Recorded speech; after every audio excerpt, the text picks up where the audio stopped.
आणि तेव्हा त्यांची मानसिकता नव्हती, कारण तेव्हाच बरेच आमदार सगळे जाऊन तिकडे पोहोचले होते. म्हटलं आपण जाताना एक फोन केला पाहिजे आणि त्यांनी फोन उचलला, बोलले, पण त्याच्यावर काही ते बोलू शकले नाही आणि मग मी फोन ठेवून दिला. आजही कसे संबंध आहेत मातोश्रीसोबत?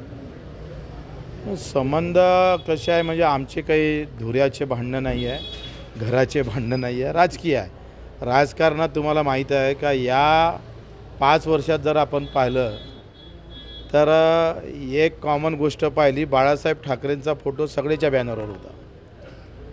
म्हणजे एक तुम्हाला मानावं लागेल का, ते काँग्रेसच्या बॅनरवर बाळासाहेब होते, राष्ट्रवादीच्या बॅनरवर होते, दोनही राष्ट्राच्यावर होते. राजकारणात कोणी कोणाचा दुश्मन नसते, भाऊ नसतं, सगळा सोयरा नसतं. हे कित्येक काळापासून छत्रपती शिवाजी महाराजांच्याच शहाजीराजांचे चुलत भाऊ आदिलशाहीसोबत लढत होते, त्यांच्यासोबत शहकटश करत होते. फार 300 त्याच्या अगोदर जर रामायण पाहिलं, महाभारत पाहिलं तर कोण कुठं आपण जर पाहिला तर राजकारण हा जनतेनं फार मनावर घ्यायची गोष्ट नाही आहे. जनतेनं मतदानाच्या वेळेस मनावर घेतलं पाहिजे.